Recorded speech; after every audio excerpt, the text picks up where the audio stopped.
Hare Krishna. It's a great pleasure to welcome His Holiness Bhakti Rasamrita Maharaj ki. So I don't think Maharaj needs much introduction now. Everyone is attending his programs. But all I can say is we are very, very fortunate that he's in Sydney. And already in a few days, few programs Maharaj has done, he has won the hearts of many, many devotees in many places. So we are very fortunate he's here today. He's going to read from the Bhagavad Gita as it is, chapter 11, text 55. So please listen carefully and ask all relevant questions. It will be a very great opportunity for us. Thank you. Hare Krishna. And also like to welcome His Grace Krishnam Prabhu here and Amritanam Mataji, who are also disciples of His Holiness Radhanath Swami from Chowpatty. They are helping us with the devotee care program. So we also welcome them with a big Hari Bol. Hare Krishna.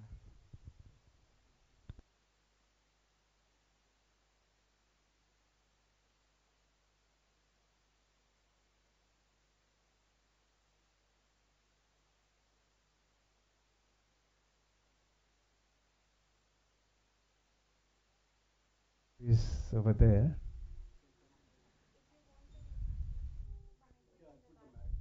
We can open this a little bit if you like. Okay, it's open. It's open. No? This balcony.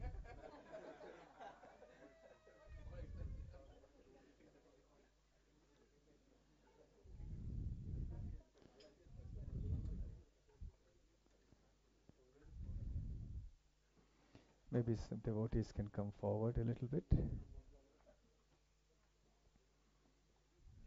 Can come forward, please. A little more.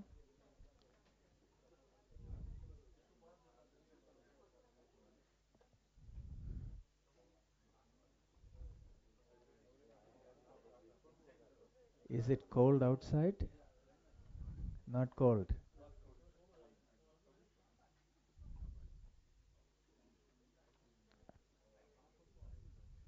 Yes, come. We can utilize the space nicely. In Goloka Vrindavan, no such problem. It's enough space for everyone.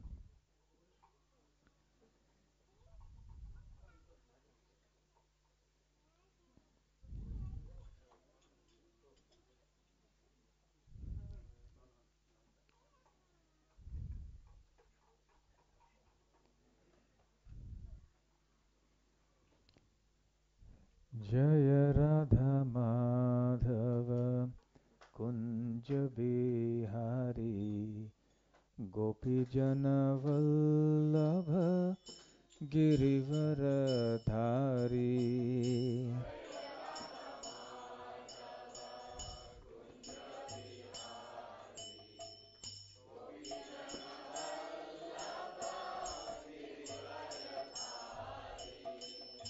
Jaya Radha Madhava Kunj Bihari Gopi Jana Vallabha Girivaradhari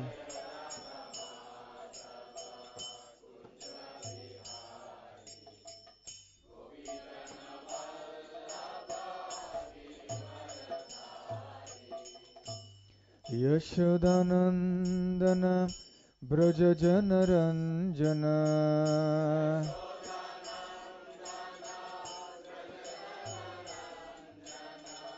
Yashodanandana Braja Janaranjana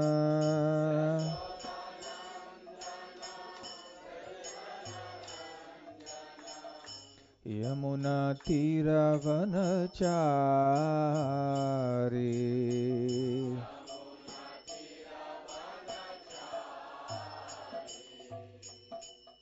Yamuna Tiravanachari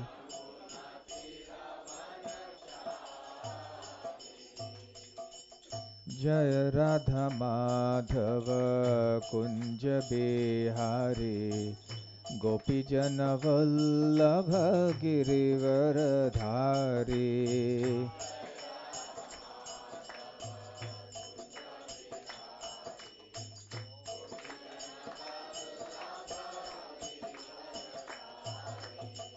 Jai Radha Madhav Kunj Bihari Gopi Jan Vallabh Girivardhari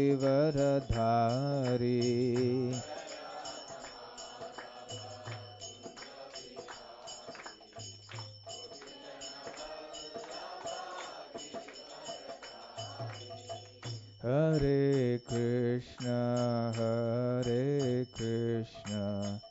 Krishna Krishna Hare Hare Hare Rama Rama Rama Hare Hare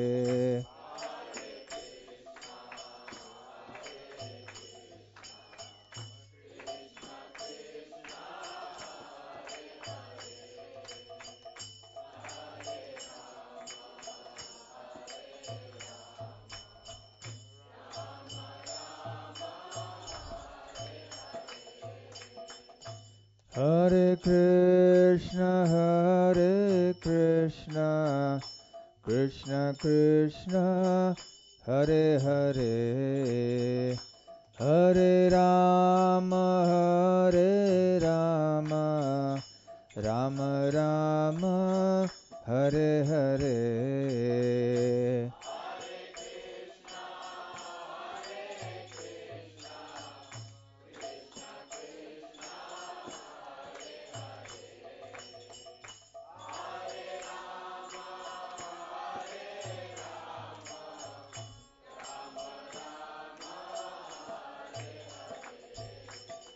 Hare Krishna Krishna Krishna Hare Hare Hare Rama Rama Rama Hare Hare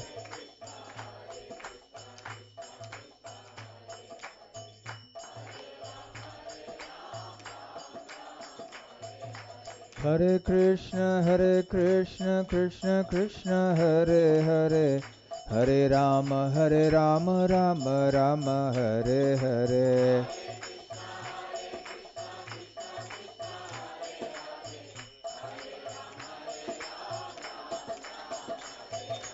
Hare Krishna Krishna Krishna Hare Hare Hare Rama Rama Rama Hare Hare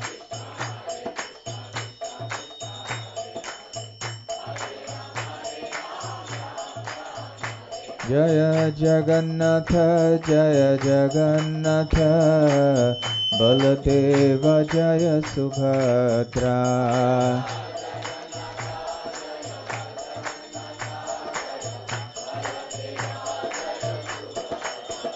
Jaya Jaya Prabhupada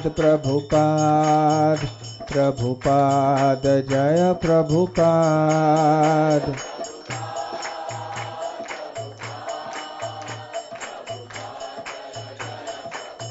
Nitai Gaura Hari Bol Nitai Gaura Hari Bol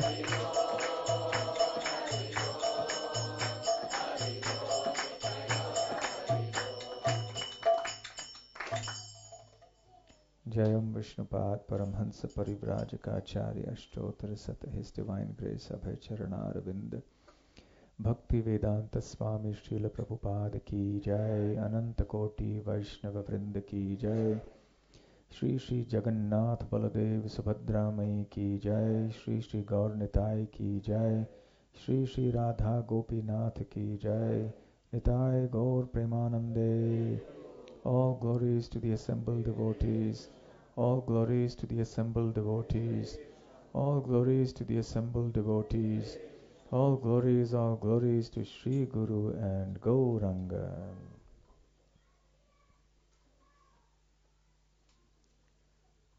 Hare Krishna. So I'm very happy to be here amidst all of you in the house of Shubha Krishna Prabhu, Charudeshna, Radhika Mataji, Mrigank and Neha. New house. Yes? New house. The last time I remember a different place. and happy to see so many of you gathered here today for this program.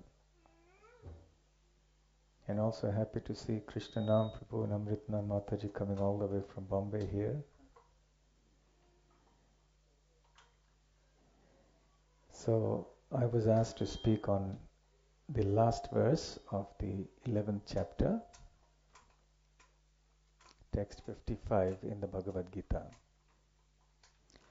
Om Namo Bhagavate Vasudevaya. Om Namo Bhagavate Vasudevaya. Om Namo Bhagavate Vasudevaya. Bhagavad Gita, chapter 11, the universal form, verse or text number 55. Mat karma krit, mat paramaha, mat bhaktaha, sangavarjitaha, nirvairaha, sarvabhuteshu, yaha, saha, mam, eti, pandava.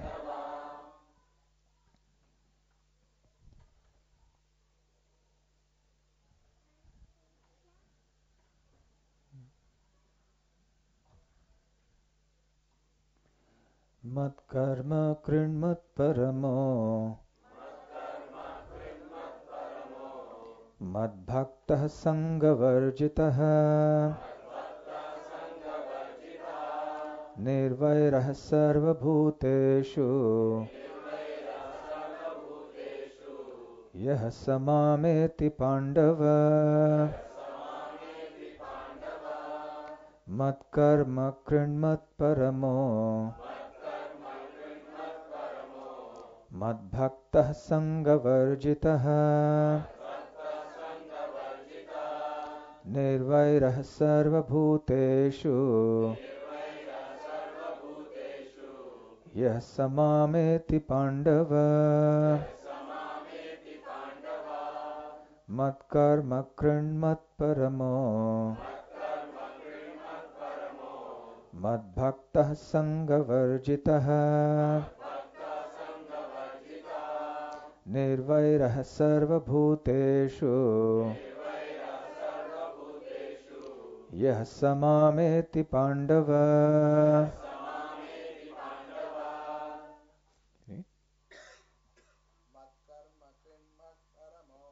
Mat karma krinmat paramo,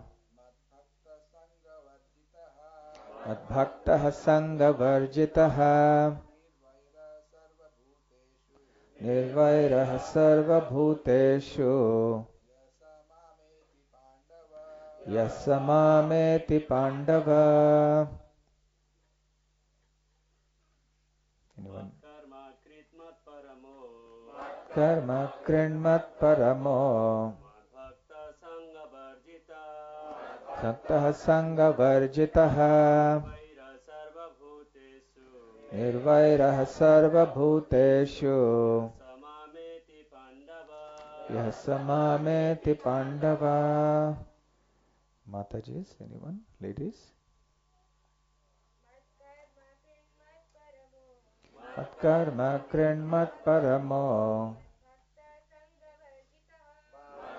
sangavarjitah, vairah sarva bhuteshu, meti pandava. Mat karma krit, engaged in doing my work. Mat paramaha, considering me the supreme. Mat bhaktaha, engaged in my devotional service. Sangavarjitaha, freed from the contamination of fruitive activities and mental speculation. Nirvairaha, without an enemy. Sarvabhuteshu, among all living entities. Yah, one who. Saha, he. Mam, unto me. Eti, comes. Pandava, O son of Pandu. Translation by His Divine Grace A.C. Bhaktivedanta Swami Srila Prabhupada.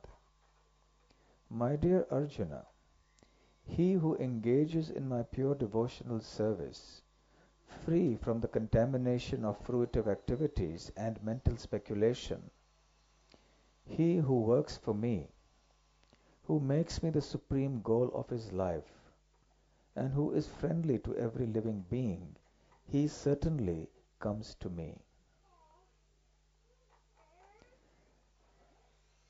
Now what I suggest is, although it is unusual, it's not the usual practice, but because the purport is very long, it is 3.5 pages long, so I'll read relevant sections of the purport as and when the discussion proceeds, and then we'll talk about that.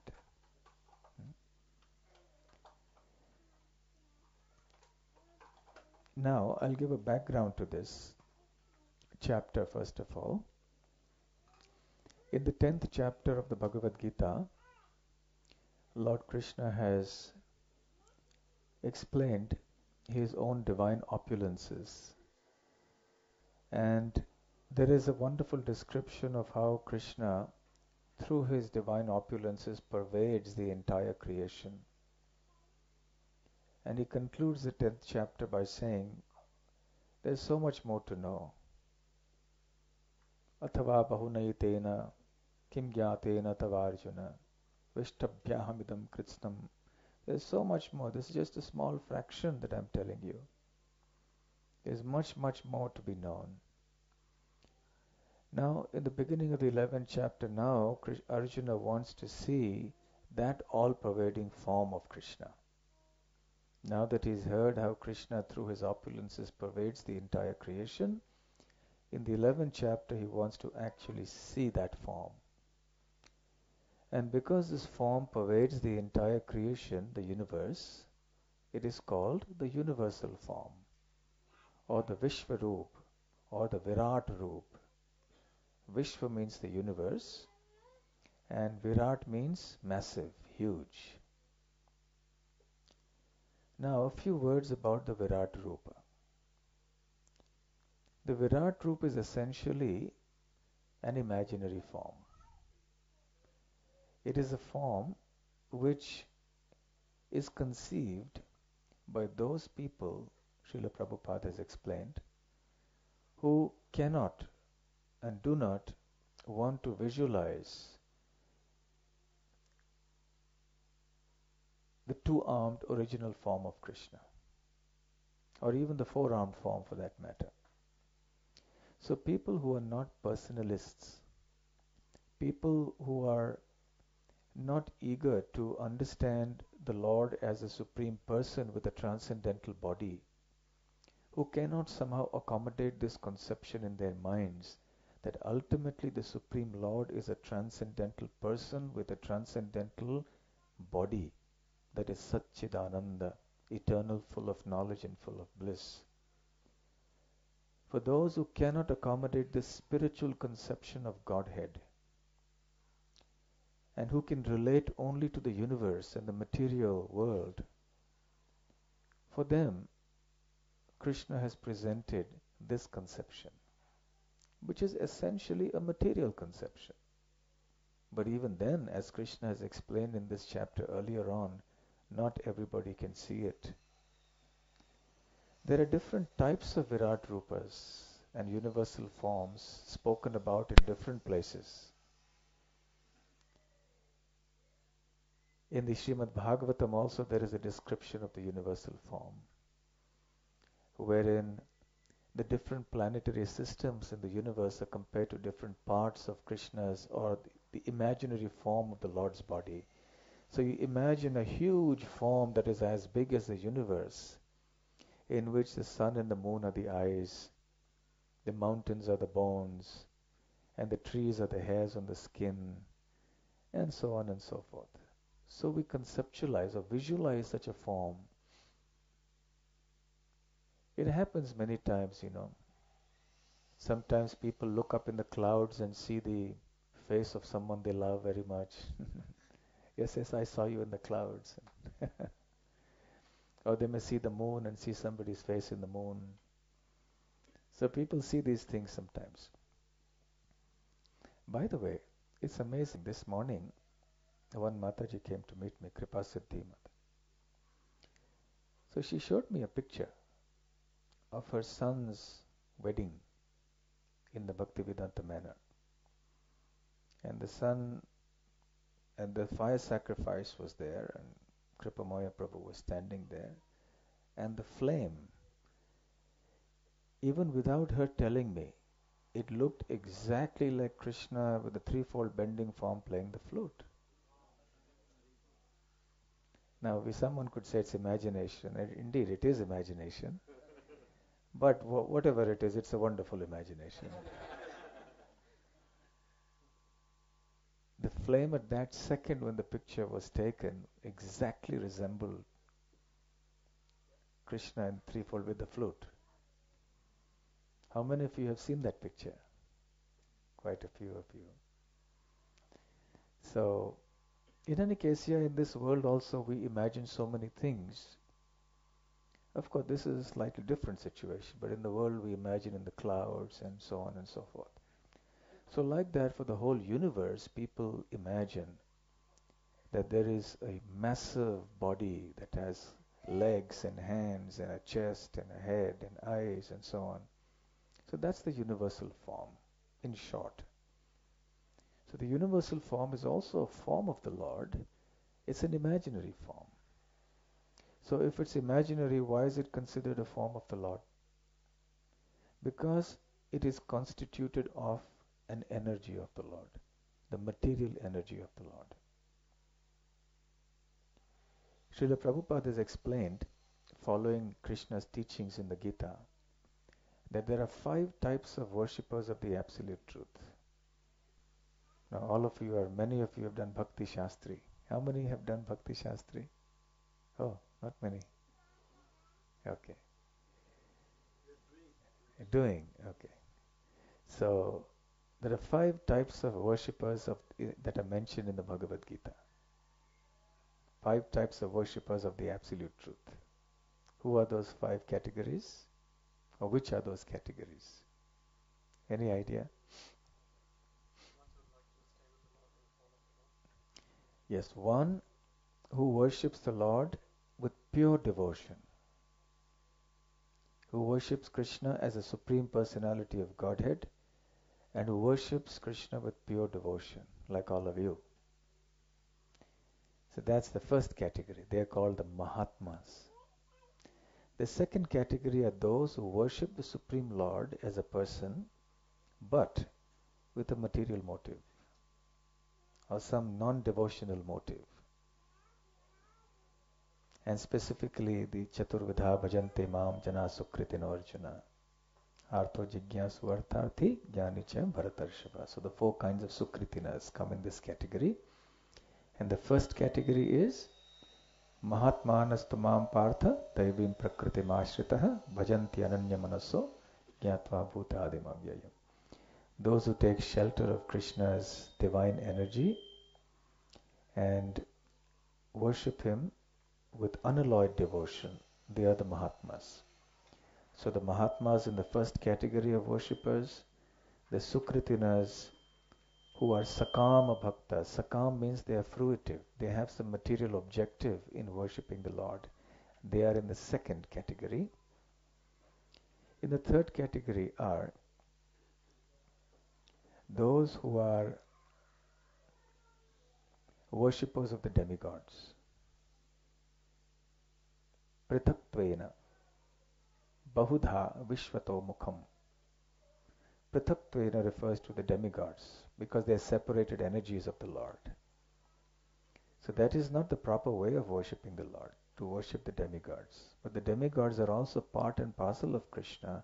They are the limbs of Krishna. So it is an indirect, improper way to worship Krishna. Vishvato Mukham refers to the universal form. And also there is an impersonal aspect of the Lord, the impersonal effulgence. So these are the 5 types of worshippers. Of these, Srila Prabhupada says the impersonalists, he places them in the lowest category because they deny the very personality of God. They say God is not a person. God doesn't have a form. The universal form people, at least they give some form to the Lord, even though it's an imaginary form. It's a material form. Of course, the impersonalists also say that when that absolute truth which is impersonal manifests in this world, he comes in a material form. A form or a body made of Maya. Therefore, that philosophy is called Mayavad. The term Mayavad means that philosophy which believes that the Lord's incarnations have a body that is made of matter, that is made of Maya, just like our bodies. They don't accept that the Lord's avatars have a transcendental body. And they don't believe that beyond this world the Lord exists in his transcendental form in the spiritual world.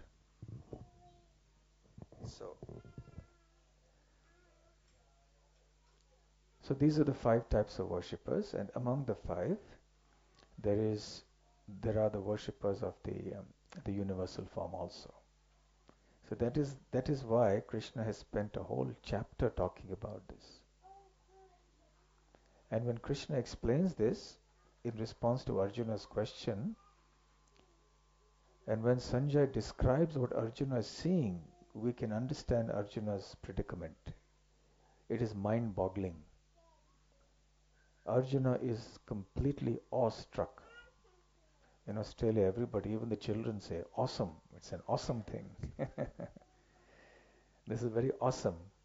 This prasadam, oh, it was awesome. But what is really awesome is the universal form of Krishna.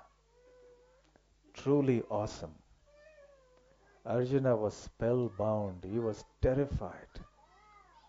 Arjuna was a brave warrior, not given to fear. But this form that he saw was so terrifying that even he became stricken with fear. And eventually it came to a point when after he had seen the universal form, he said to Krishna, please remove this form now, I can't bear it anymore. So then Krishna came to the 4-armed form, the form of Narayan, the form of Vishnu. And then Arjuna further requested him to please come back to your original form. So then Krishna resumed his 2-armed form. So from verses 47 to 55 of this chapter, we see this transition where Krishna says that this universal form that you have seen is very rare. The demigods in the higher planets, Prabhupada said, they were able to see this form that Arjuna was seeing. Krishna has told Arjuna that this form has never been seen before by anybody. In the Mahabharata, we hear about Krishna displaying his universal form to Duryodhana. When did he do that? Does anyone know? Yes. Yes, when he went as a peace messenger, the Shanti Dut.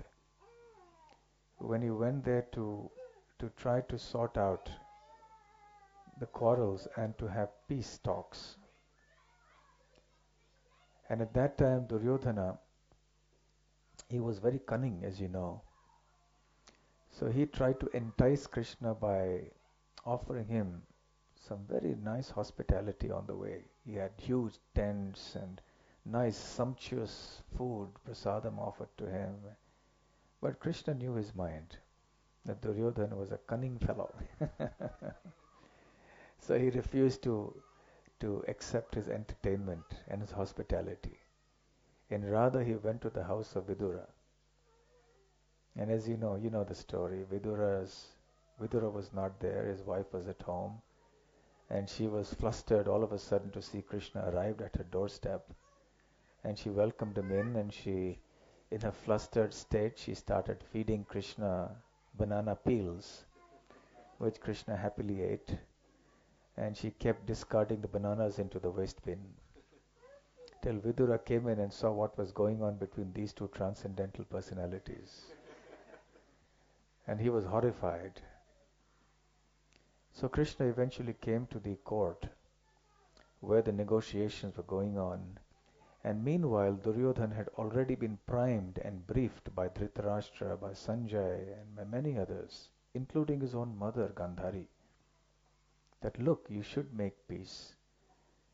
And Dhritarashtra had also told Duryodhana that if you remember that this Madhava, this Madhusudan, Keshava, we have been calling him by all these names, do you know that he is the Supreme Lord? And this I have from the authority of Sanjay, from the authority of his Guru, Vyasadeva. He is the Supreme Lord, Duryodhana. He is the cause of the entire creation. Now don't be silly. Don't devastate your own family. Gandhari said to him also, you will be the cause of the destruction of our entire dynasty. At least now you pay heed to the good advice. And Duryodhana at that time said in a huff, Duryodhana was very proud. Duryodhana had many, many qualities, but humility was not one of them. So Duryodhana responded that even if this Keshava can, with a wink of his eye, destroy the entire universe, still I will not submit to him. So this is the obstinacy of the demoniac mentality. And then he had his own plan worked out. When Krishna came as a peace messenger, then there were discussions going on. And finally, it reached the limit of Duryodhana's patience. And he had a plan to arrest Krishna. So he immediately called his soldiers. He gave a signal. It was all prearranged. And he indicated the signals. Come on now is the time. Arrest him. And as the soldiers rushed towards Krishna, Krishna looked amused. And then he immediately manifested a Virat Roop, a universal form. And Duryodhana stood there again spellbound. All the soldiers were terrified. They all stopped in their tracks. They did not move. And they all fled, and they were wondering what to do. And in taking advantage of the confusion, Krishna quietly left the place and went away. When they were all witnessing this miraculous display that was going on there, he quietly slipped away from the the court of King Dhritarashtra. And finally, by the time the vision was over, Krishna was not there anymore, and Duryodhana said, oh, anyway, some mystic yogis can also do such things. What's the big deal? Yogis also they do such miracles time to time. They conjure up some things. So Srila Prabhupada explains in his purports in this chapter of Bhagavad Gita that the universal form that Krishna showed to Duryodhana was different from the form that Krishna showed to Arjuna. That was, shall we say, a mini version, a small version, an abridged version of the real thing. The real thing was what he showed now to Arjuna. And that's why Arjuna was terrified. Such a strong, valiant warrior never knew what was fear. But when he saw this universal form, he was terrified. But Prabhupada explains, even the demigods could see it. Because of Krishna, because of Arjuna. And then from text 47 to 51, Krishna says to Arjuna that nobody has seen this form but you. And then Arjuna says, please come back to your four-armed form. Krishna obliges. And then Arjuna wants Krishna to come back to the form with which he has been associating lifelong. And then Krishna appears in his original form. Arjuna is very, very happy to see that. And then Krishna concludes by speaking about the importance of devotional service. And the last two verses of this chapter, of course, are very important. The 54th verse is Bhaktyatvananyaya shakya aham evam vidhorjuna jnatum drashtum cha tattvena praveshtum cha parantapa. Where Krishna says to Arjuna that, my dear Arjuna, Bhaktyatu ananyaya shakya aham, only by undivided devotional service to me can you know me as I am, standing in front of you with two arms. Gyatum, and when you know me, drashtum, and you see me, praveshtum, then you will be able to enter into the mysteries of my existence and even into my abode. And after having spoken this verse, then he speaks this 55th verse. The universal form of Krishna is a very important form. Prabhupada has explained elsewhere also that Arjuna is a pure devotee of the Lord.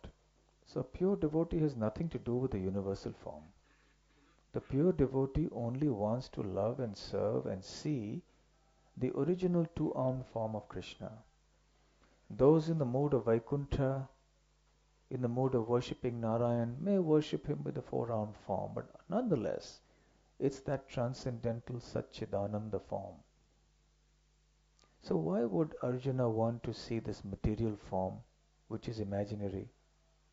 So Srila Prabhupada says, for our sake. Just so that tomorrow people may not say that Krishna is not God. Here is the proof. Krishna has actually demonstrated his godhood by displaying his universal form, which is something that only the Supreme Lord can do, nobody else. When Srila Prabhupada was in 26 2nd Avenue, New York, the early days of the movement, he used to sit and give lecture in that small street front shop.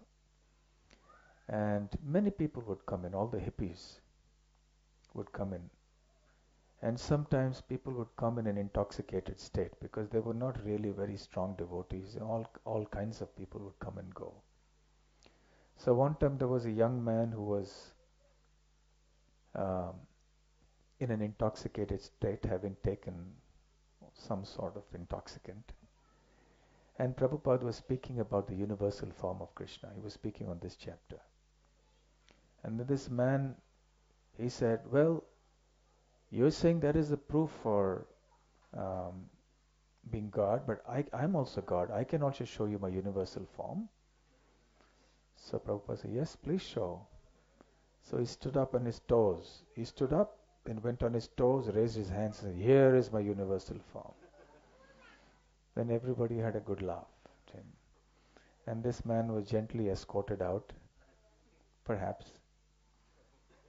So this kind of universal form is not the real universal form. What Krishna showed to Arjuna is the real thing. That is the universal form. Now let me ask you a question. Since all of you are preachers, you want to preach to others also. What are these symptoms or features that must be there before we can accept somebody as an avatar, as an incarnation, or as God? What are certain things which must be there, which are necessary? Yes. Yes, Mriganka, yes. Yes, but how would you know them here? Practically, what would you say? If somebody descends here, let's say there's somebody today. He says, I am God. In India, in every second street, you have some or the other God or Bhagavan or someone, or at least someone aspiring to be Bhagavan. So how would you, what are the symptoms? Yes. Excellent, very good. That's the very first point. That the moment someone comes up and says, I am an avatar, or somebody says, this person is an avatar, we must ask the question, can you please show me the scripture in which his advent has been foretold? He must have been predicted in the scripture long before his divine birth, not afterwards. That's very, very important. His details must be mentioned. One of our devotees was saying that when he went to Kumbh Mela, not this Kumbh Mela, but the one before that, in Prayag. So there was this gentleman who claimed to be Kalki Avatar. He's very famous in South India. And so somehow he happened to go there, or this avatar happened to come here, whatever way they met. So this devotee asked him, you claim to be Kalki Avatar. So is your father's name Vishnu Yasha? He says, no. Were you born in a place called Shambhalagram? He says, no. Then, uh, do you ride a horse? He says, no, he probably had his Mercedes Benz, which is this, but not a horse. So, in any case, where are you mentioned in the scripture? I'm mentioned in the Srimad Bhagavatam. But Srimad Bhagavatam says your father's name should be Vishnu Yasha, your village should be Shambhala Grama. And in any case, then he asked him that you're supposed to incarnate at the end of Kali Yuga. How come you came so early? And the end of Kali Yuga is 427,000 years away. He said, I couldn't tolerate the sufferings of the people, so I came early.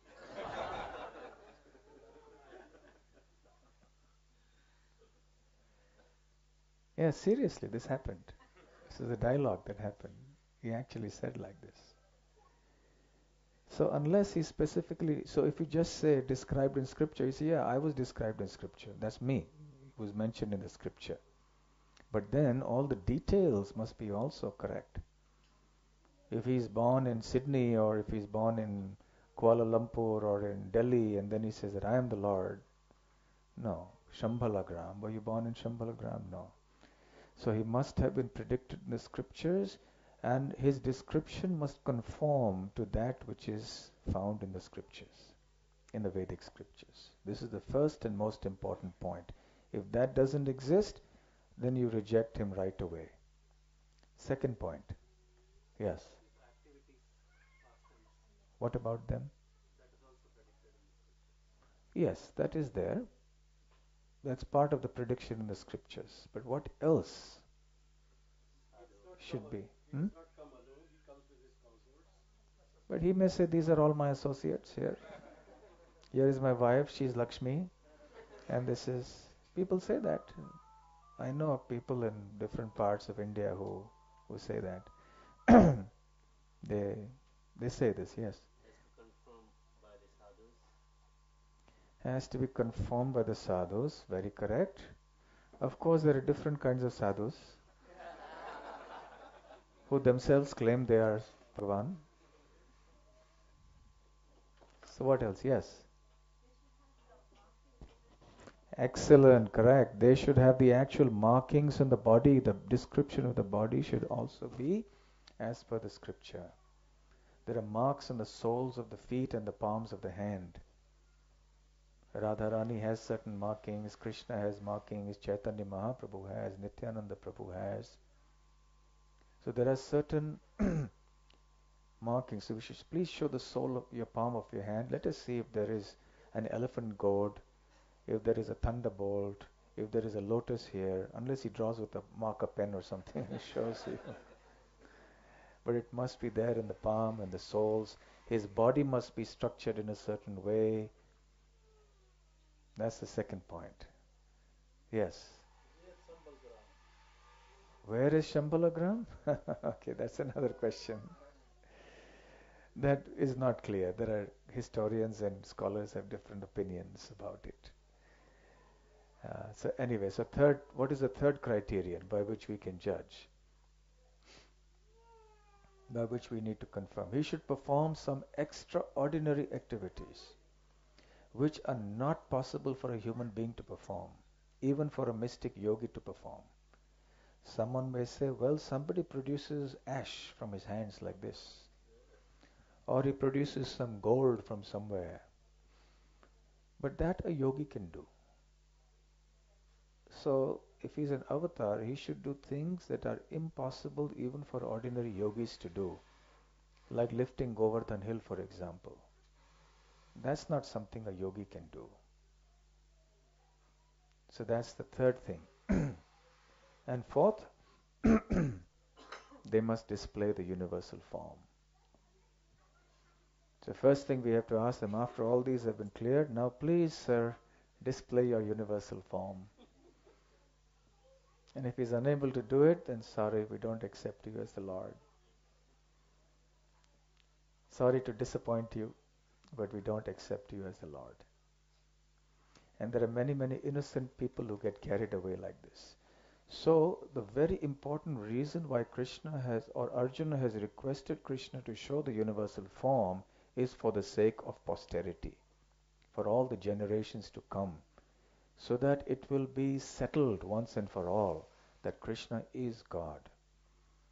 Not only is he described in the scriptures, not only do his descriptions conform to that found in the scriptures, not only does he have all the markings, not only does he perform extraordinary activities like lifting Govardhan Hill, he also displayed his universal form.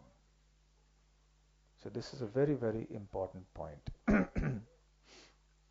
So this is Arjuna's request, not for himself, but so that it should be established for years and years to come that Krishna is the Supreme Personality of Godhead. So now, after having seen that and not wanting to see it anymore, now he's seeing this beautiful form of Krishna once again. And the conclusion, the very last line of the purport, interestingly, is on this form of Krishna. One should understand, therefore, Srila Prabhupada says, that the purport of this 11th chapter is that the form of Krishna is essential and supreme. This two-handed form of Krishna, with threefold bending form playing his flute, this is the original, most worshipable form of Krishna. So our devotion, our meditation, our service should exclusively be to this form. Even though we also accept the form of Lord Narayan with 4 arms as the Supreme Lord, but specifically as followers of Sri Chaitanya Mahaprabhu, as devotees following in the footsteps of the residents of Vrindavan, we accept Krishna in his 2-armed form in Vrindavan. Now, coming to this verse now, which is the concluding verse, I'll read the purport now. Quote, anyone who wants to approach the supreme of all the personalities of Godhead on the Krishna Loka planet in the spiritual sky and be immediately connected with the Supreme Personality Krishna must take this formula as stated by the Supreme himself. Unquote. So Prabhupada is saying anyone who wants to approach the Supreme of all the personalities of Godhead. So we have many gods, or there's one God? There's one God who has appeared in many forms. He's the same one person. Krishna is not different from Narayan or Vishnu. Krishna is not different from Ram or Narasimha. He is the same, but he has appeared in these different forms in different moods to facilitate the desires of his different worshippers who want to worship him in different moods. So it's interesting that Prabhupada uses this language here. Supreme of all the personalities of Godhead. That means in the spiritual world there are innumerable personalities of Godhead. but all of them are expansions of that one supreme personality of Godhead, Krishna, who lives in the Krishna Loka planet. There are many, many other planets in the spiritual world, and they are all called Vaikuntha planets. But the chief amongst them is called the Krishna Loka planet. And on that Krishna Loka planet resides that original two-armed form of the Lord, Krishna. And therefore, Prabhupada says, this verse is considered to be the essence of the Bhagavad Gita. Sridhar Swami also says that this verse is the ultimate conclusion and the essence of all the Vedic scriptures. There's one verse, so we can see it's a very important verse. Then Prabhupada goes on to say, the Bhagavad Gita is a book directed to the conditioned souls who are engaged in the material world with the purpose of lording it over nature and who do not know of the real spiritual life. The Bhagavad Gita is meant to show how one can understand his spiritual existence and his eternal relationship with the Supreme Spiritual Personality, and to teach one how to go back home, back to Godhead. Now here is the verse which clearly explains the process by which one can attain success in his spiritual activity, devotional service. So here is the visa form and all the details that need to be done, all the requirements, all the points that you need to fill in to get your visa application approved to go to Goloka Vrindavan. So in this verse, there are 5 things that Krishna is speaking about. So please now refer to the verse itself. The first is Mat Karma Krit. If you have a pencil, you can just note it down in the book or you can write it in your notes. So there's 5 aspects to this verse. The first is Mat Karma Krit, which means that one must be engaged in working for Krishna. Karma means work, Krit means to be doing, Mat means for me. So to be working for Krishna. The second is Mat Paramaha, to consider Krishna as the supreme and to consider him to be the supreme goal of life. That's the second point. The third is Mat Bhaktaha, to render devotional service, to be engaged in Krishna's devotional service. That's point number 3. Point number 4 is Sangha Varjitaha, to be free from all forms of material attachments and specifically to be free from the contamination of fruitive activities and mental speculation. And number 5, Nirvairaha Sarvabhuteshu. Vaira means enmity or enemy. Nirvaira means without an enemy. Sarvabhuteshu means towards all living entities. So one must be free from the spirit of enmity to any living entity. In other words, one must be friendly to one and all. So these are the 5 conditions that are required to go back to Godhead. And just imagine, Prabhupada is saying here, and so is Sridhar Swami, the legendary celebrated commentator of the Bhagavad Gita and the Bhagavatam, that this is the essence of the Bhagavad Gita. These 5 things. And if you study the purport that is to follow now, Prabhupada will explain each of these 5 one by one.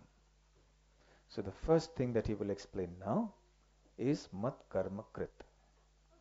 So let's read that section in which he is explaining how one can work for Krishna.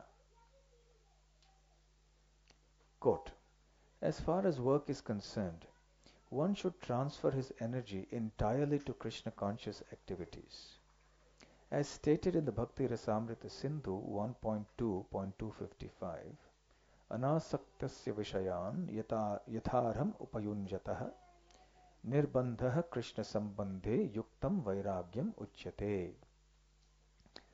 No work should be done by any man except in relationship to Krishna.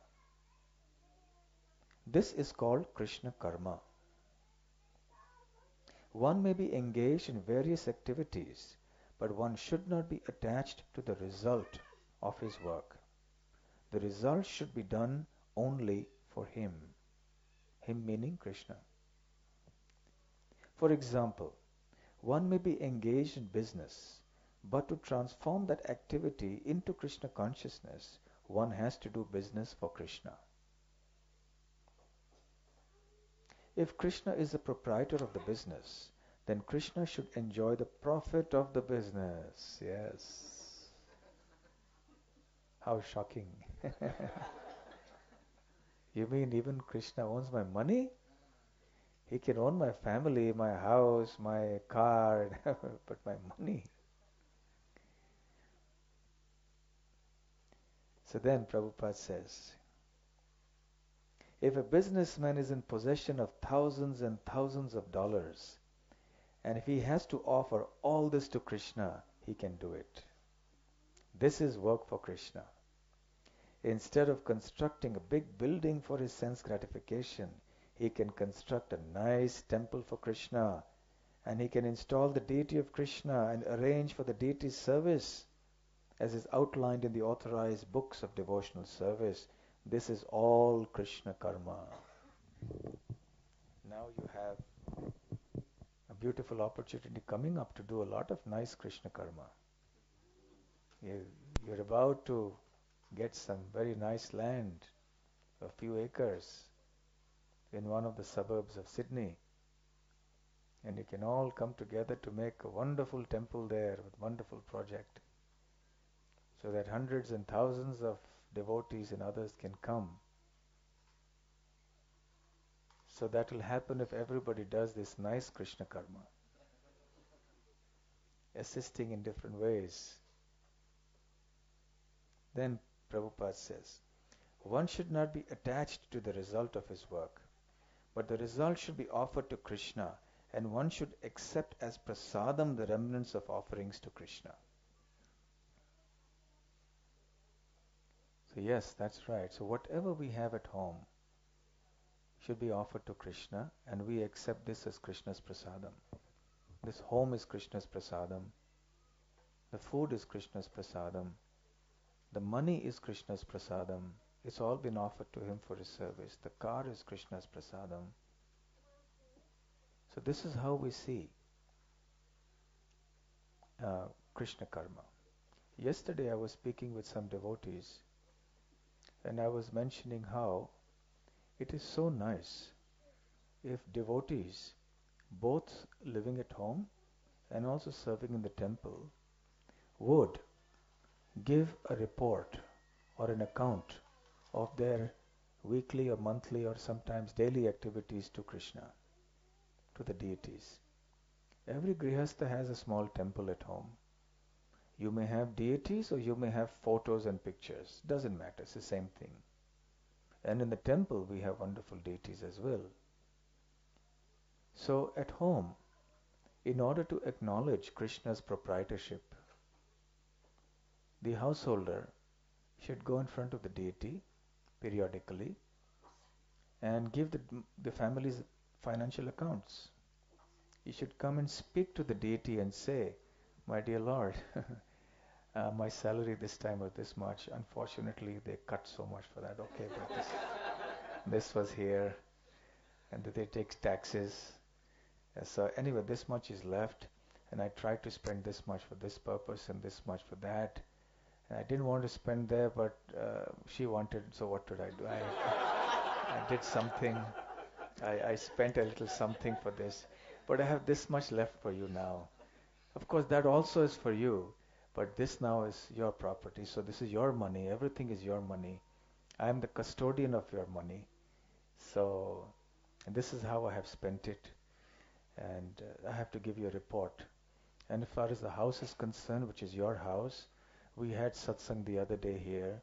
Many devotees gathered. We distributed prasadam here. So one can give a report to Krishna like this. Actually, it's a test of our faith. Do you feel funny standing in front of the Lord and speaking? No. Sometimes we think, what if somebody sees me? They'll think I'm talking to myself or something like that.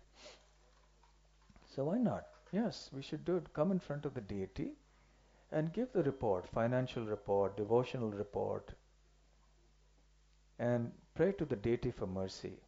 We are acknowledging something that is very fundamental, that everything belongs to Krishna. And we're using this for Krishna's service. It will increase our mood of personal relationship with the deity. This is very important, to have personal reciprocation with the deity of the Lord. So we start actually feeling that, and the spiritual feeling that Krishna will imbibe in our, will provide in our hearts will be something very special. Even in the temples, wherever I travel, I usually request the temple authorities that somebody who is either temple authority should stand in front of the deity every month and give a monthly report of the deities. Maybe it's a good idea. We can do it here too for Radha Gopinath. Can stand in front. Yeah, or also the other book scores is a common practice in every temple, and sometimes some donations that come in. But also behind closed doors, behind the darshan, the temple authorities can stand and say, "My dear Lord, here is the month's accounts." It is more important to submit the accounts to the Lord than to the government. When we submit accounts to the government, there may be a bit of window dressing or something. If we do present things, we have so many accountants here. I don't want to say anything more on this point. Tax is also here. But to Krishna, you can't fudge anything. You have to just be straight. So then we tell Krishna, this is what we collected this month, this is what we spent here. We utilized this money for this purpose, that money for that purpose. Then we celebrated this festival for your pleasure. And then we had this program that we did in the outside Sydney or this part of Sydney, we had this program. Basically a report of all the activities that have happened. And if there were any deficiencies on our part, oh Lord, please forgive us. We did such and such mistake as well, but we'll try to see that we don't do it next time. So in this way, we come and have a very personal relationship with Krishna. So this will this will also mean that even if our household, this is Krishna's house, the feeling, the actual experience that this is Krishna's house will be strengthened very much. Then Srila Prabhupada continues.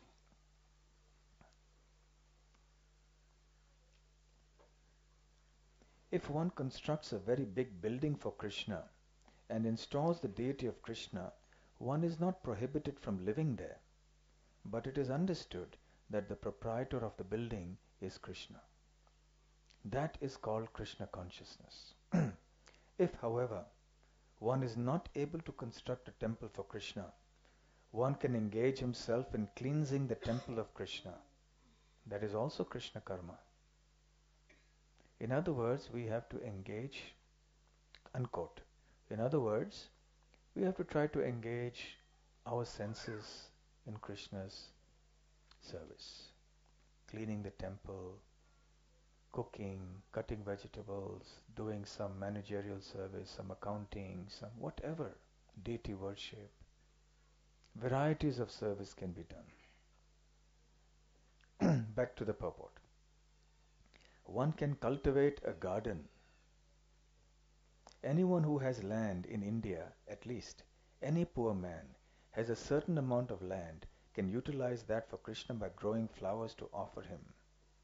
One can sow tulsi plants because tulsi leaves are very important and Krishna has recommended this in Bhagavad Gita. Patram pushpam phalam toyam. Krishna desires that one offer him either a leaf or a flower or a fruit or a little water. And by such an offering, he is satisfied. This leaf especially refers to the tulsi. So one can sow tulsi and pour water on the plant. Thus even the poorest man can engage in the service of Krishna. These are some of the examples of how one can engage in working for Krishna. Unquote. These few lines inspired me so much that some years ago, when again this came to my mind, wherever I would travel in the temples, I would urge the devotees that every time they came to the temple, they should bring something they have personally grown. That every single devotee, and in Sydney you have no excuse, because everyone has some little garden or some space where you can grow something for Krishna. So for your household deities and your temple, grow flowers, tulsi, offer them to your household deities. And also when you come to the temple, don't come empty-handed. Come with something for Krishna. And as Prabhupada says, even the poorest people can engage in service. No one can say, I can't offer a tulsi leaf to Krishna or one flower. So grow these flowers in your house, in your courtyard, in your garden. Even in flower pots you can grow them. Nowadays in urban areas, the concept of rooftop gardening is becoming very popular in cities like Mumbai, Bangalore. And in New York, you now have what's called vertical gardens. You know what vertical gardens are? On the walls, inside your house, and because you're on the 22nd story. Where are you going to have courtyards and gardens? And there's very little space because urban spaces are very limited. So you have this concept of vertical gardens where they grow all kinds of things, including flowers and vines and pumpkins and many things they grow. But of course you needn't do that. Sydney is much better than New York. You have little courtyards and gardens. So please, every one of you, grow something if you're not already growing it. Grow tulsi definitely, 100%, that you must. Grow some flowers which you can offer to your household deities.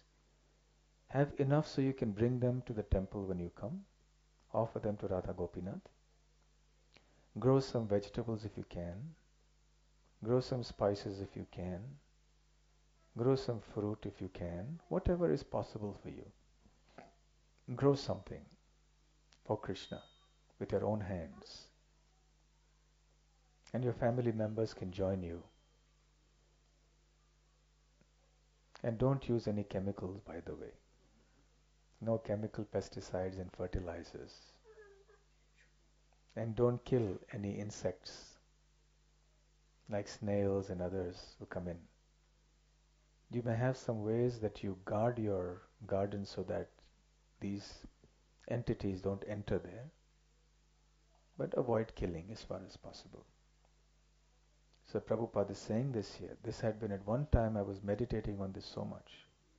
And one time I took it so seriously because Prabhupada is emphasizing it here so much that I even sent some devotees to get trained in how to grow gardens and flowers, and I gave a couple of lectures on flowers and Krishna consciousness after I read this purport. The importance of flowers in Krishna consciousness. Can you imagine Krishna consciousness without flowers? There were so many devotees who dedicated their life just for growing flowers for Krishna. Any examples? Yes.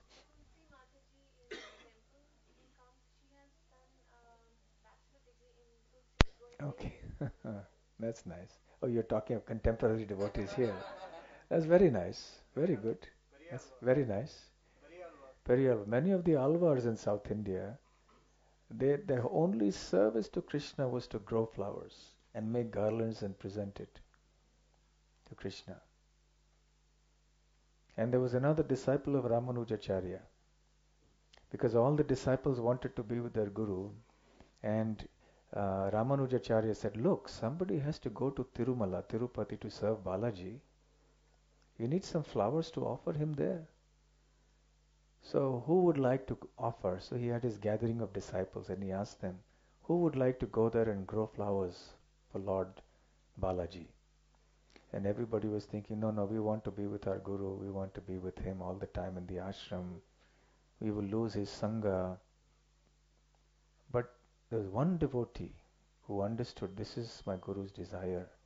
He wants to serve Balaji in this way. He said, yes, I will go. What was his name? Anantacharya. Very nice. So Anantacharya went alone to the top of the hill and he spent his whole life just on this one instruction of his guru. And he went there and only thing he was doing was growing flowers for the deities. Can you imagine Vrindavan without flowers? Bhakti, there are a couple of things that are very important, which are vehicles for our Krishna consciousness, for our devotion. One is music, the other is food, and the third is flowers. There can be no Krishna consciousness without these three. Of course, if you're living in a desert and there's no flowers, offer the flower of devotion of your heart to Krishna. But reasonably, if it's possible, then bhakti comes alive with these three. You offer foodstuffs to Krishna, accept that as prasadam, sing and chant and dance the holy names in front of Krishna, and have Krishna Katha as well, and flowers. Offer the flowers to Krishna. So Prabhupada is speaking about this. So this paragraph, and particularly a few lines, one can cultivate a garden. That thing remained imprinted in my mind. So please do this. Everybody grow something in your home, even if it has to be in a flower pot. But grow something with your own hands. Touch the mud. It's a very sattvic kind of engagement. And if you're doing it for Krishna and you do it with devotion, you will feel yourself so much closer to Krishna when you do that. So there's some practical hints that Prabhupada is giving us here. So in this way, he gives us many examples of what Krishna karma is. Mat karma krit. Then the second thing Prabhupada will talk about now is mat paramaha. So I'll read that section of the purport. The word mat paramaha refers to one who considers the association of Krishna in his supreme abode to be the highest perfection of life. Such a person does not wish to be elevated to the higher planets such as the moon or sun or the heavenly planets, or even the highest planet of the universe, Brahmaloka. He has no attraction for that. He is only attracted to being transferred to the spiritual sky. And even in the spiritual sky, he is not satisfied with merging into the glowing Brahmajyoti effulgence. For he wants to enter the highest spiritual planet, namely Krishna Loka, Goloka Vrindavan. He has full knowledge of that planet, and therefore he is not interested in any other. So Matparaha means, in short, to consider Krishna as the Supreme Lord, as the ultimate objective, and as the ultimate destination. And Prabhupada explains here that considering Krishna as the ultimate destination also means eventually that we consider Krishna Loka or Goloka Vrindavan as our ultimate destination. Yanti deva vrata devan pitrin yanti pitri vrataha bhutani yanti bhuteja madhyanti yajinopimam. In the Bhagavad Gita, Lord Krishna says, those who worship the demigods go to the planets of the demigods. Those who worship the Uh, Ancestors go to the planets of the ancestors. Those who worship the ghosts and hobgoblins go to them, to their abode. But those who worship me come back to me. So therefore the famous phrase of Prabhupada, back home, back to Godhead. So this back to Godhead is a very important phrase for us. So Mat Paramaha means back to Godhead. And that's what we are meant to be doing. That is our ultimate destination. And we are all going there.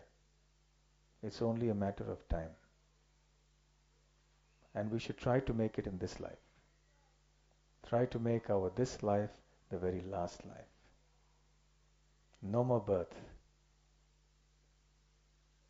That's the meaning and purport of Mat Paramaha. The third, Mad Bhaktaha, to become his devotee. Quote, as indicated by the word Mad Bhaktaha, he fully engages in devotional service, specifically in 9 processes of devotional engagement: hearing, chanting, remembering, worshipping, serving the lotus feet of the Lord, offering prayers, carrying out the orders of the Lord, making friends with him, and surrendering everything to him.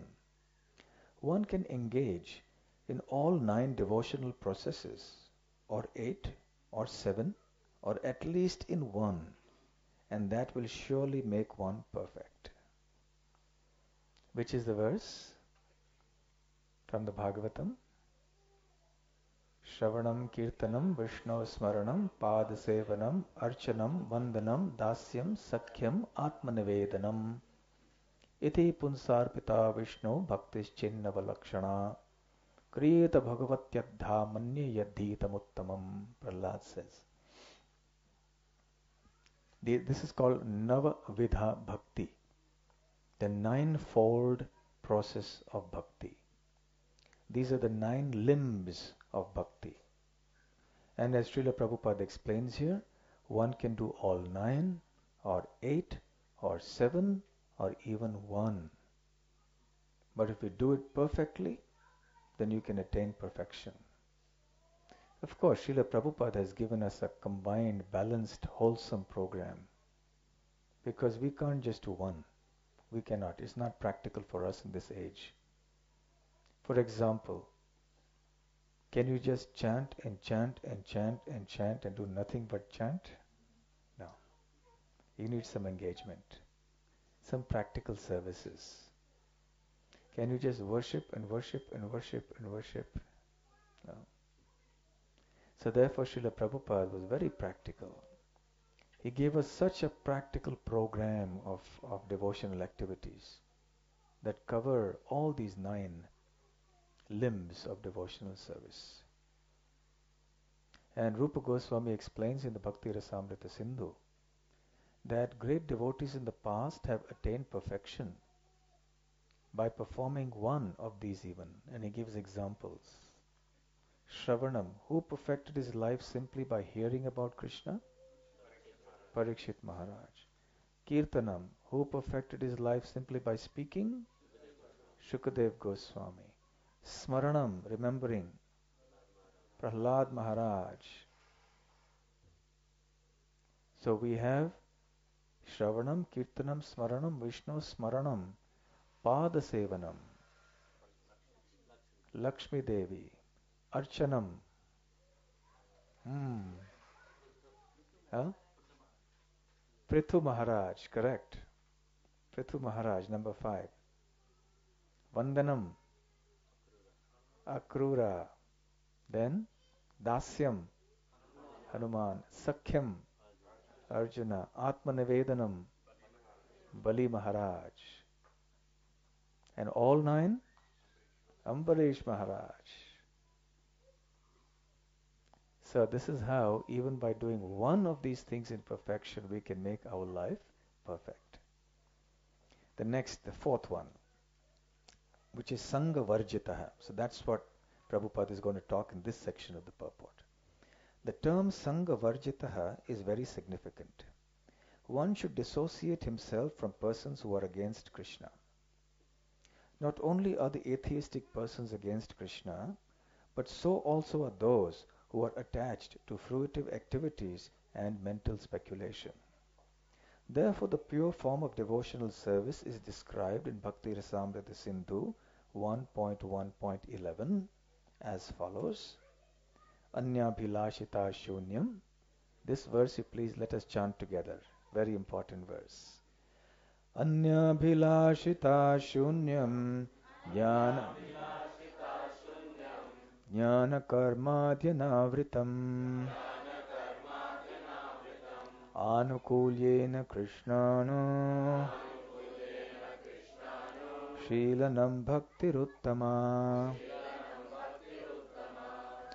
In this verse, Srila Rupa Goswami clearly states that if anyone wants to execute unalloyed devotional service, he must be freed from all kinds of material contamination. He must be freed from the association of persons who are addicted to fruitive activities and mental speculation. When freed from such unwanted association and from the contamination of material desires, one favorably cultivates knowledge of Krishna. That is called pure devotional service. Anukulyasya sankalpaha pratikulyasya varjanam. Hari Bhakti Vilas 11.676. One should think of Krishna and act for Krishna favorably, not unfavorably. Unquote. So far, Krishna is explaining, Prabhupada is explaining here that Sangha Varjitaha means that one should become free from all material contamination. One should avoid the association of atheistic people or people who don't believe in Krishna. And we should also avoid those who are fruitive workers, those who work selfishly in this world for their own sense gratification, and also for those who are mental speculators. And pure devotional service is defined by Rupa Goswami like this. And now Srila Prabhupada will mention or explain what it means to be favorably disposed towards Krishna and what is not being favorably disposed towards Krishna. So it is not considered bhakti if one thinks of Krishna all the time but is not favorable to him. And that Prabhupada will explain now. Kamsa was an enemy of Krishna's. From the very beginning of Krishna's birth, Kamsa planned in so many ways to kill him, and because he was always unsuccessful, he was always thinking of Krishna. Thus, while working, while eating, and while sleeping, he was always Krishna conscious in every respect. But that Krishna consciousness was not favorable. And therefore, in spite of his always thinking of Krishna 24 hours a day, he was considered a demon, and Krishna at last killed him. Of course, anyone who is killed by Krishna attains salvation immediately. But that is not the aim of the pure devotee. The pure devotee does not even want salvation. He does not want to be transferred even to the highest planet Goloka Vrindavan. Very important. His only objective is to serve Krishna wherever he may be. Unquote. Such an important point. So pure devotional service is completely selfless. If Krishna wants us to be here in Sydney life after life, so be it. We will be here and practice and preach Krishna consciousness. But if Krishna wants us to come back to Goloka Vrindavan, that's all right. But we want to make sure that we can take with us as many devotees as possible back to Godhead. And as far as being favorably inclined, the example of Kamsa is so important. Prabhupada says Kamsa was Krishna conscious in every respect. He was always Krishna conscious in every respect. He was thinking of Krishna 24 hours a day. But because he was not thinking of Krishna with love, he was not thinking favorably, therefore he is not considered a devotee. He is considered a demon. On the other hand, one time when he broke the uh, pot of yogurt, Mother Yashoda became very angry with Krishna and she tied him to the grinding mortar. So she was thinking unfavorably or angrily about Krishna. Therefore, Yashoda Mother is not a demon, or is not a devotee. Yes? No. Why? Huh? Yes? How is that? She was angry with Krishna. Yes, even that anger was favorable. Because she had love in her heart for Krishna. Therefore, even though externally it may appear that what she was doing was unfavorable, but actually because she had love, it was very favorable. Whereas, if you look at it from one point of view, Kamsa was always thinking of Krishna, so we may think he's a pure devotee. But because his thinking was unfavorable, there was hatred, anger, fear, etc. in his mind. So therefore Kamsa is not considered a pure devotee.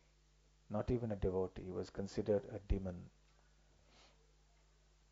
Now, Krishna, uh, or Srila Prabhupada speaks about the last of the five qualities. Nirvairaha sarvabhuteshu. Quote, a devotee of Krishna is friendly to everyone. Therefore it is said here that he has no enemy. Nirvairaha. How is this? A devotee situated in Krishna consciousness knows that only devotional service to Krishna can relieve a person from all the problems of life. He has personal experience of this, and therefore he wants to introduce this system, Krishna consciousness, into human society. There are many examples in history of devotees of the Lord who risked their lives for spreading Krishna God consciousness. The favorite example is Lord Jesus Christ.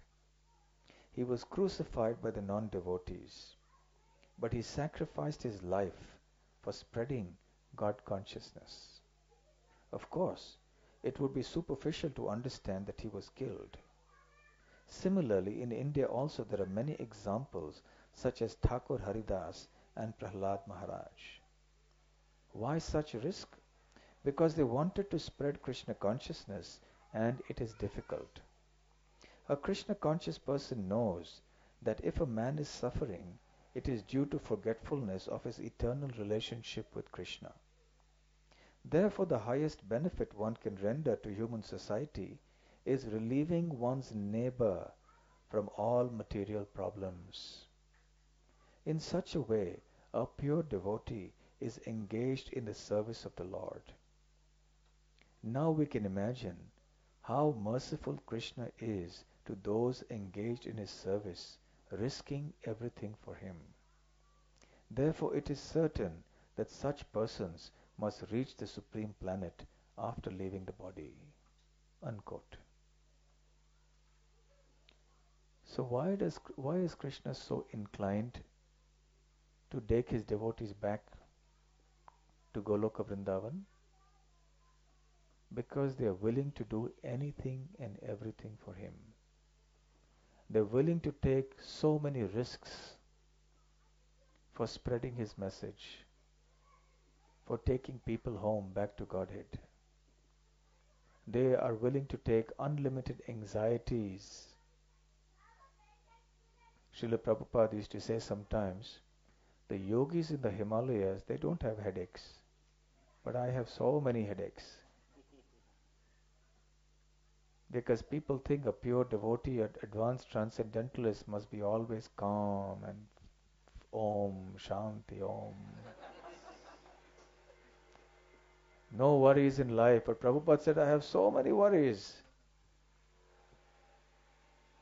He has to look after so many disciples, so many devotees. He has so much preaching work to perform, so much translation to do. And in different places, there are so many problems. Somewhere the police are arresting the devotees, somewhere the government is harassing the temple in some way, somewhere some devotees are quarreling. There's so many problems. But because it's for Krishna, Srila Prabhupada, even in his ripe old age, undertook so many sacrifices. So because the devotees of the Lord are, are so willing to undertake many risks and troubles and pain for Krishna's service and for giving this message to everyone else, so Krishna becomes very obliged with such a devotee. Oh, this devotee is taking so much pain for me, so I must take him back to my home. So Krishna becomes a debtor for that devotee and very happily takes the devotee home back. So nirvairaha sarva bhuteshu. One should not have enmity with any living entity. And any living entity means devotees also. Right? So even amongst devotees, we should not have any enmity at any time. These things may come because of the nature of the material world. That is the nature. The nature of the material world creates enmity. Relentlessly Maya creates like that, enmity between people. But we have to always struggle against the workings of Maya, against the nature of this material world. And we have to see that whenever this spirit of enmity rears its head, immediately we must subdue it with the higher qualities of dedication and compassion and love, so that devotees may never have any misunderstandings or enmity amongst each other. So it's very important for our personal growth in Krishna consciousness, as well as our collective movement, and for the preaching um, movement of Sri Chaitanya Mahaprabhu and Srila Prabhupada. So nirvairaha sarva bhuteshu. Then in the last paragraph, Prabhupada concludes this purport. In summary, the universal form of Krishna, which is a temporary manifestation, and the form of time which devours everything, and even the form of Vishnu four-handed, have all been exhibited by Krishna. Thus Krishna is the origin of all these manifestations. It is not that Krishna is a manifestation of the original Vishwaroop or Vishnu. Krishna is the origin of all forms. There are hundreds and thousands of Vishnus, but for a devotee, no form of Krishna is important but the original two-handed Shyamasundar. In the Brahma Samhita, it is stated that those who are attached to the Shyamasundar form of Krishna in love and devotion can see him always within the heart and cannot see anything else. One should understand, therefore, that the purport of this 11th chapter is that the form of Krishna is essential and supreme. Thus end the Bhakti Vedanta purports to the 11th chapter of the Srimad Bhagavad Gita in the matter of the universal form. Srila Prabhupada ki jai. So Prabhupada gives so much emphasis to that supreme original form of Krishna, of Vrindavan. So he should be the object of our attention, our devotion, our service and worship. We should know fully well that all other forms of Godhead, be they forms like Vishnu, Narayan, etc., they all emanate from that original form of Krishna, Shyam Sundar, Govinda in Vrindavan. Hare Krishna. Thank you very much. I think this was quite a long class. I'm sorry I took up a lot of time. What is the time now? 1:30. So kept everybody hungry, I think. But the purport was quite long, and I really wanted that we should hear every line of Srila Prabhupada's purport. That is why purports are so important for our Krishna consciousness. They illuminate everything so nicely. And you never know when one little sentence can give you so much inspiration. Like I just gave that example of the one sentence. Krishna simply says, Prabhupada simply says, one can cultivate a garden. But that one sentence just sparked so many other things. Yes? So please do read Srila Prabhupada's books very nicely every day. Study the purport, study the verses. It will nourish and enrich your spiritual life in untold ways. Hare Krishna. Is there any question or comment? Vijay Gopikesh Prabhu, would you like to add anything? Any purports, any extra comments?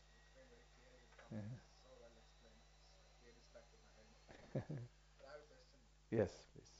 This chapter, Maharaj, why does Arjuna ask Krishna to show after the universal form? He says the 400 form. Why didn't he directly go to the 200 form and say that form? Why the intermediate 400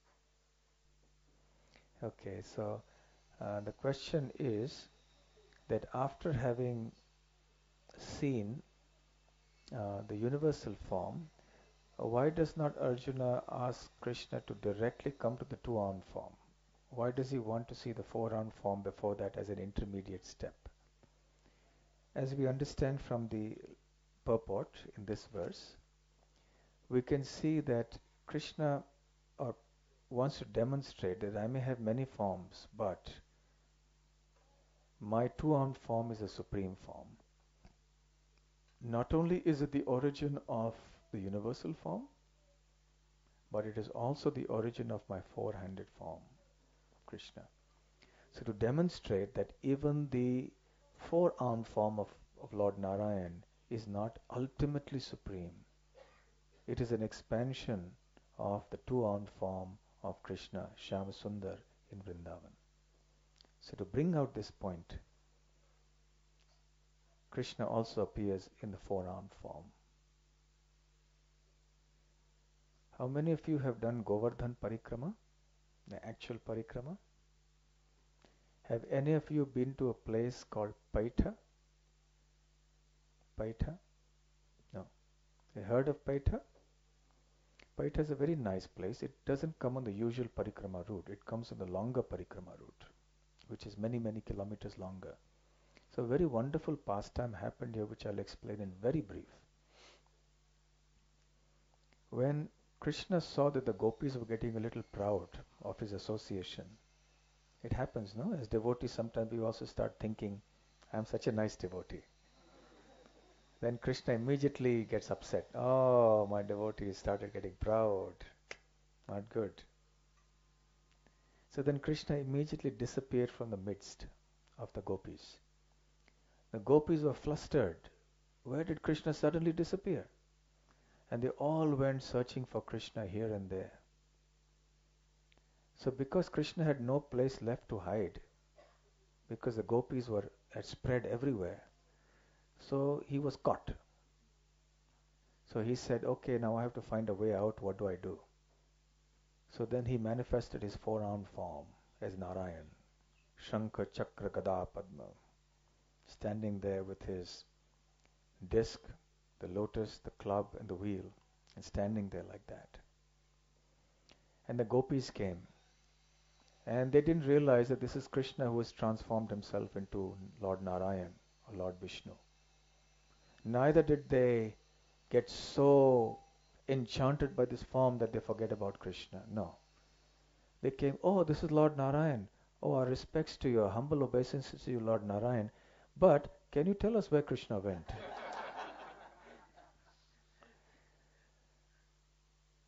So perhaps with his four arms he must have pointed, go there, that way. Then the gopis went ahead. So even though the four-armed form was there, but their attraction was not to the four-armed form, because that is in Vaikuntha. That is in the mood of awe and reverence.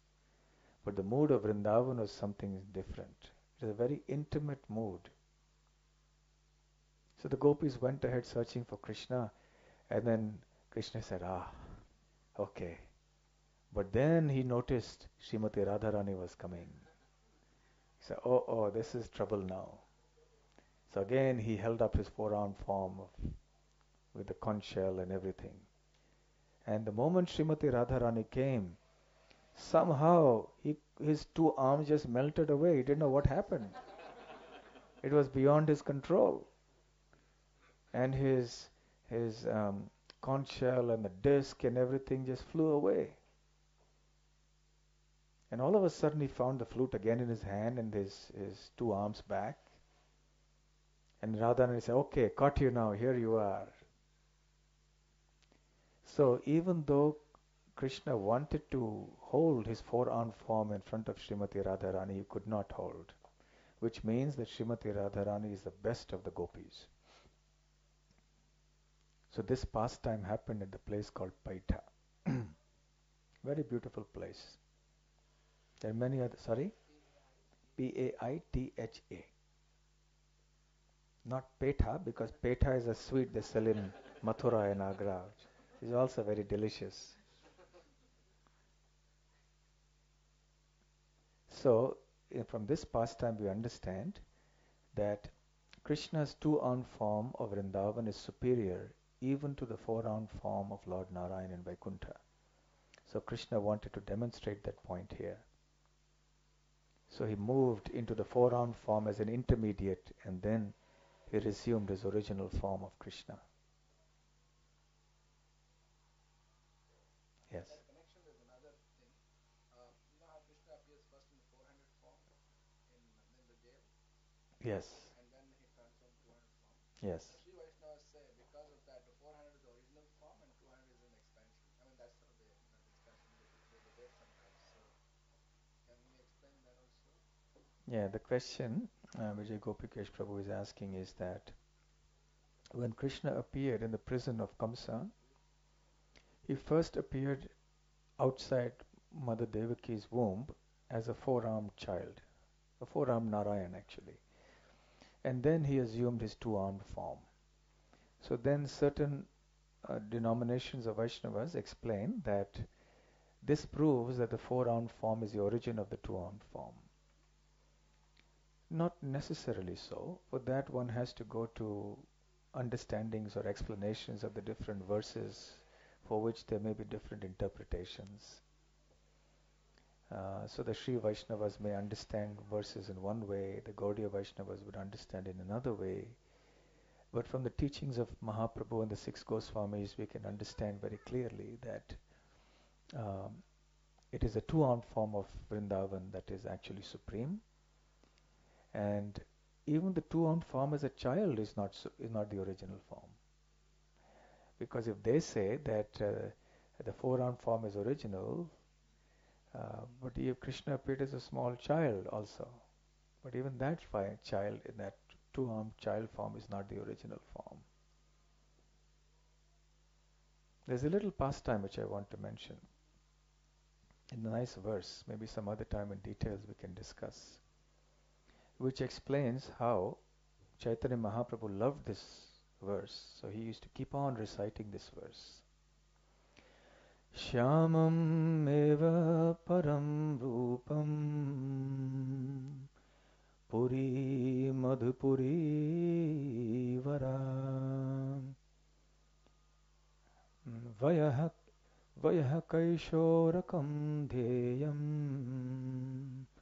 adya eva paro rasaha. In this verse, which was recited by a devotee called Raghupati Upadhyay to Krishna, to Chaitanya Mahaprabhu. Chaitanya Mahaprabhu liked these answers so much, he took these four answers and put them in the form of a verse. And he constantly recited them. The questions that Mahaprabhu had asked to Raghupati Upadhyay were, Prabhu kahe, Krishna Rupa Shrestha Manokai. Which among all the different forms of the Lord do you consider supreme? And then Shyamam eva param rupam kahe upadhyay. So this Shyam Rupa of Vrindavan, the Shyama Sundar Rupa, which Prabhupada is mentioning here, the two-armed Shyama Sundar form of Vrindavan, is the original form, the supreme form. Then he asks him the question that which is the supreme abode of Krishna? So is Puri Madhupuri Vara. The Mathura Mandal, Vrajabhumi, Vrindavan is a supreme abode amongst all the abodes of Krishna. Then he asks him, which age is the best age of Krishna? Then he says, Vayah Kaishorakam Dhyayam.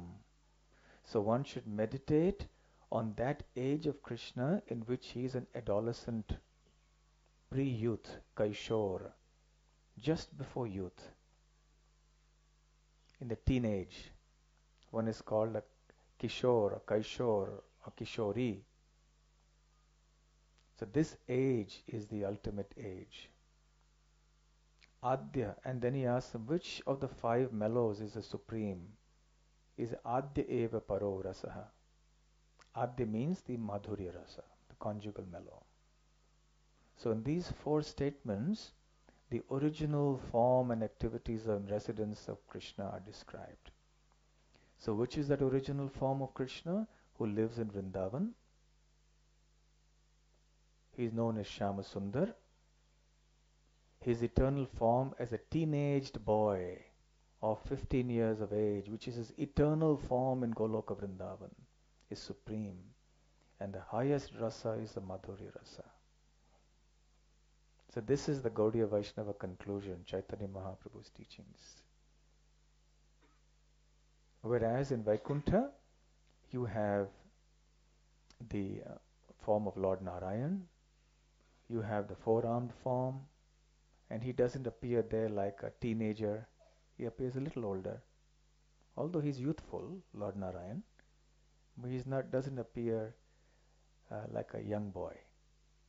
But in Goloka Vrindavan, Krishna is a young boy, 14, 15 years of age. In fact, even when he was in the battlefield of Kurukshetra and he was almost 100 years old, he looked like a young boy of 15 to 20. So therefore, this is his original form that is there in the Goloka Vrindavan planet. Hare Krishna. Krishnam Prabhu, you want to add anything?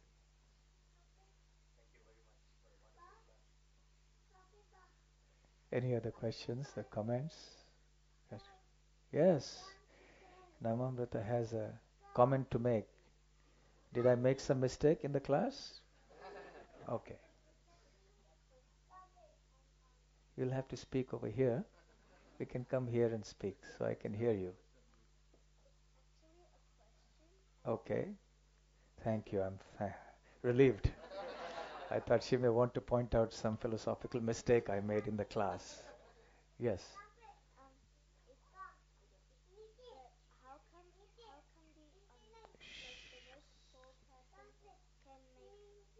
I think just a moment. I think you'll have to just take the child out. Yes.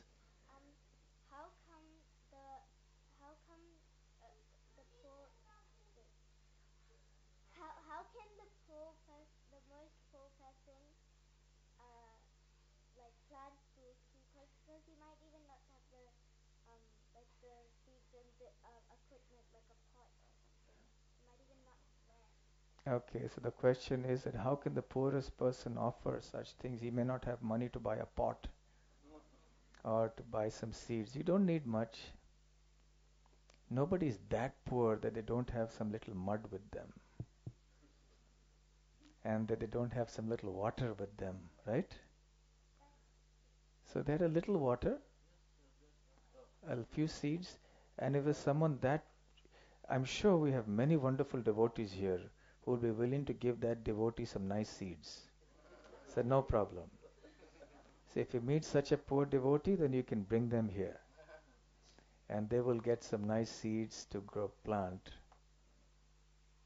So Prabhupada says everyone has some water. No one can live without water, so they can offer a little water. And some tulasi we can get and grow them with devotion. It doesn't cost any money. That's easy, even for a very poor person, you can do that. Alright? Hare Krishna. Okay, thank you very much. So thank you very much for your hospitality today, Shubha Krishna Prabhu and Charudeshna Radhika Mataji. Hare Krishna. Srila Prabhupada ki jai.